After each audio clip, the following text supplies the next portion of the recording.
Alors, correction d'un exercice de mécanique quantique ondulatoire sur l'interféromètre de Mach-Zehnder. Donc, dans un interféromètre de Mach-Zehnder, les photons émis par une source traversent une lame séparatrice qui leur fait suivre deux chemins possibles de même longueur. Sur chaque chemin, les photons sont réfléchis sur des miroirs, puis envoyés sur deux détecteurs par une seconde lame séparatrice. On a 4 amplitudes de probabilité possibles de modules identiques A. On note AB1 et AB2. Bon, moi je vais prendre j'ai pris des notations différentes, mais bon, on considère les amplitudes pour passer par le chemin du bas et arriver sur les détecteurs 1 et 2. Donc on a également des amplitudes pour passer par le chemin du haut et arriver sur les détecteurs 1 et 2. Sur le chemin du haut, on place un appareil qui donne un déphasage phi à la lumière. Pour le moment, phi est égal à 0. Bon. Alors, on nous pose les questions suivantes. À chaque fois qu'un photon subit une réflexion sur un miroir, on voit là par exemple donc une première réflexion sur ce chemin-là. On peut considérer également une deuxième réflexion sur ce miroir. Ok. Donc, ou une réflexion directe sur une lame, il subit un changement de phase de π. À chaque fois qu'un photon traverse une lame ou subit une réflexion après avoir traversé l'épaisseur de la lame, il ne subit pas de changement de phase. Donc, trouvez les expressions des amplitudes de probabilité. En déduire ensuite les probabilités P1 et P2 d'arriver au détecteur 1 et 2. Enfin, on applique maintenant une phase supplémentaire phi sur le chemin du haut. C'est cette phase-là qui est représentée sur ce schéma. Retrouvez les amplitudes de probabilité et les probabilités. Donc maintenant la correction. Alors, donc sur cet interféromètre, en fait, on va avoir au niveau du détecteur 1 la superposition de deux ondes. Une première onde, en fait, que je décris ici, et une deuxième onde qui passe par le haut. D'accord ? Donc la première onde, en fait, elle va donc c'est une onde plane monochromatique de pulsation oméga de vecteur donc k. Moi j'ai noté π0 l'amplitude de cette onde. Donc cette onde va subir deux déphasages successifs de π. Au niveau des amplitudes complexes, on va avoir une première onde donc de type π0 exponentielle i oméga t moins kx multiplié par exponentielle ip multiplié par exponentielle ip, puisqu'on a deux déphasages le long de ce chemin. On aura également ensuite une seconde onde qui est celle qui passe par le haut avec un déphasage exponentiel phi. Autrement dit, la seconde onde est π0 exponentielle i oméga t moins kx par exponentielle ip exponentielle phi, qui est le déphasage à ce niveau-là, puis un autre déphasage au niveau de la lame séparatrice. Donc l'onde résultante au niveau du détecteur est la superposition des deux ondes. On somme ici les amplitudes et pas les modules en notation complexe. On passera en dernier ressort en partie réelle. Donc je somme cette onde, la première avec la deuxième. Donc je factorise directement le π0 exponentielle i oméga t moins kx par exponentielle ip exponentielle ip. Le tout est donc facteur de 1 plus exponentielle i phi. Donc toujours au niveau du détecteur 1, on obtient donc l'amplitude. Donc j'ai regroupé les exponentielles ip en exponentielle i de pi, π0 exponentielle i oméga t moins kx. Et cette fois-ci, pour pouvoir faire intervenir un cosinus, une valeur réelle, en fait je factorise par exponentielle i phi sur 2. Donc on a donc exponentielle i phi sur 2 facteur de exponentielle i phi sur 2 plus exponentielle moins i phi sur 2. Ça, on sait on sait pertinemment que c'est égal à 2 cosinus de phi sur 2. Autrement dit, au niveau du détecteur 1, j'obtiens une onde de la forme π0 en amplitude, exponentielle i oméga t moins kx qui correspond donc à la phase, multiplié par un facteur qui est 2 fois le cosinus de phi sur 2, où phi est effectivement le déphasage au niveau du détecteur en haut. Ok. Maintenant, au niveau du détecteur 2, qu'est-ce qui se passe ? On va avoir une première onde qui est π0 exponentielle i oméga t moins kx, qui correspond au niveau du détecteur 2 à cette onde-là. On va avoir ensuite une seconde onde qui est π0 exponentielle i oméga t moins kx par exponentielle i phi par exponentielle ip fois exponentielle ip, qui est l'onde que je décris ici avec ma souris. Voilà. Puisqu'en fait on a deux déphasages en pi, une au niveau de la lame séparatrice, une au niveau du miroir, Voilà. Donc là encore, en fait, on va superposer l'onde, les deux ondes, donc pour obtenir une onde résultante. Je factorise ce qu'il y a à factoriser, hein, c'est-à-dire le exponentiel IP psi 0 exponentiel I oméga t moins KI, je peux le mettre en facteur. Donc l'onde totale, c'est ceci multiplié par un facteur qui est 1 plus exponentiel IP fois exponentiel IFI, d'accord? Donc ceci, bon, après calcul, bah, j'obtiens que c'est égal à moins psi 0 exponentiel I oméga t moins KX par exponentiel I de pi plus phi sur 2, multiplié par un 2 cosinus de pi sur 2 plus phi sur 2. Bon, on utilise une identité géométrique. Très souvent, en fait, je donne ici une astuce de calcul pour calculer le cosinus de pi sur 2 plus x en fonction du sinus x. On représente son cercle trigonométrique. On considère un petit angle alpha ici et on voit tout de suite, parce que moi je ne connais pas par cœur, mais à l'aide d'un petit schéma, on arrive tout de suite à retrouver le cosinus et le sinus d'un pi sur 2 sur x. Donc le cosinus de pi sur 2 plus phi sur 2 est égal à moins sinus phi sur 2. Je vous ai représenté ici la petite astuce qui permet de retrouver ce résultat de trigonométrie élémentaire. Et l'exponentielle donc de i de pi sur 2 plus phi sur 2, c'est égal à cosinus de pi sur 2 plus phi sur 2 plus i sinus de pi sur 2 plus phi sur 2. Donc ceci vaut moins sinus de phi sur 2 plus i cosinus phi sur 2 que je peux regrouper, factoriser sous la forme i cosinus phi sur 2 plus i sinus phi sur 2, autrement dit en i exponentielle i de phi sur 2. Hein, j'explique pas ce que veut i et le nombre imaginaire, que ceux qui regardent cette vidéo connaissent et maîtrisent très bien les complexes. Sinon c'est pas une chaîne pour voilà, c'est une chaîne où je n'explique pas les choses élémentaires. Il faut savoir calculer des amplitudes complexes, connaître le plan complexe et donc avoir des notions sur les nombres complexes élémentaires.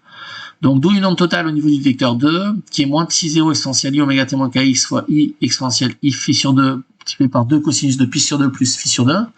Ceci c'est moins sinus phi sur 2. Finalement, après calcul et simplification, on obtient une onde résultante sur le détecteur 2 qui vaut 2i phi 0 exponentielle i phi sur 2 qui est le facteur de phase, de déphasage, exponentielle i oméga t moins kx sinus phi sur 2, d'accord. Donc une onde monochromatique de pulsation oméga de vecteur d'onde k, onde plane. Donc on nous demande ensuite d'en déduire les probabilités P1 et P2 d'arriver au détecteur 1 et 2, ok. Donc par définition de la densité de probabilité, on a que la différentielle de la probabilité en x est égale au module carré de psi de x de t au carré, qui est le module carré donc de la fonction d'onde, dx. Donc la probabilité que notre particule se trouve dans un intervalle qui est compris entre a et b, et donc l'intégrale de a à b du module carré de la densité de probabilité, donc densité de probabilité qui est fonction de deux variables, une variable spatiale représentée par x ici, puisqu'ici on travaille en une dimension d'espace, et une variable temporelle. Donc on intègre bien évidemment par rapport à la variable d'espace, puisqu'on cherche une probabilité qui évolue en fonction du temps pour une position d'espace, pour un endroit, une position de l'espace déterminée. Nous avons donc d'une part que le P1 est égal à l'intégrale de moins l'infini à plus l'infini, on intègre effectivement sur tout l'espace, de psi1 de x, psi1 étoile de x, d'accord. Psi1 étoile étant le complexe conjugué de notre densité de probabilité. Et c'est là que, effectivement, la notation complexe prend tout son sens dans cet exercice, puisqu'on va avoir psi1, psi1 étoile. En fait, il y a beaucoup de termes qui vont se simplifier, qui vaut psi 0 exponentielle i oméga t moins kx par 2 cosinus phi sur 2, multiplié par psi 0 exponentielle, cette fois-ci c'est le complexe conjugué, donc c'est du moins i que l'on va avoir dans l'exponentielle de oméga t moins kx par du 2 cosinus de phi sur 2. Ok, donc on a une partie complexe en fait qui va se compenser, hein, puisque de l'exponentielle i quelque chose multiplié par exponentielle moins i, cette même chose, ça fait exponentielle de i0, ça fait 1. Et donc, le produit de psi1, psi1 étoile, qui est le carré de notre densité de probabilité, de notre densité de notre fonction d'onde, qui représente la densité de probabilité, est égal à psi0 carré fois 4 cosinus carré de phi sur 2. Donc ça, c'est psi1, psi1 étoile. D'autre part, on calcule de la même manière P2, qui est la probabilité d'arriver, en fait, que une particule arrive au niveau du détecteur 2, comme étant, par définition, l'intégrale sur l'ensemble de l'espace, donc de moins l'infini à plus l'infini. Si on intègre sur une variable d'espace, qui est la variable x, donc de psi 2 de x de t, multiplié par psi 2 étoile de x de t, qui est encore une fois le complexe conjugué de notre fonction d'onde.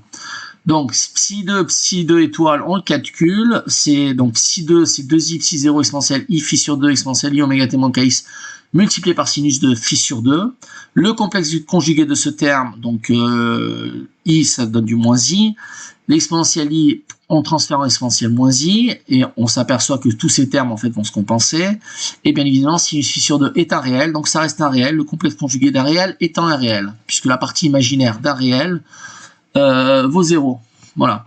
Donc psi 1, psi 2 étoile, c'est 4 fois moins i au carré. Moins i au carré, ici c'est le nombre imaginaire, donc i au carré ça vaut moins 1, donc moins i au carré ça fait plus 1.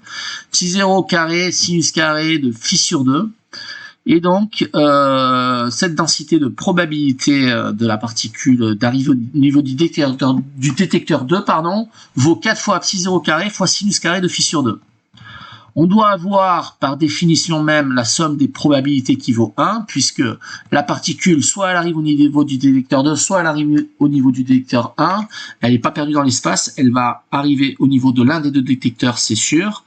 Donc, en fait, en sommant les deux probabilités, on doit avoir du 4 fois psi 0 carré cos carré phi sur 2 plus 4 fois psi 0 carré sinus carré phi sur 2 est égal à 1.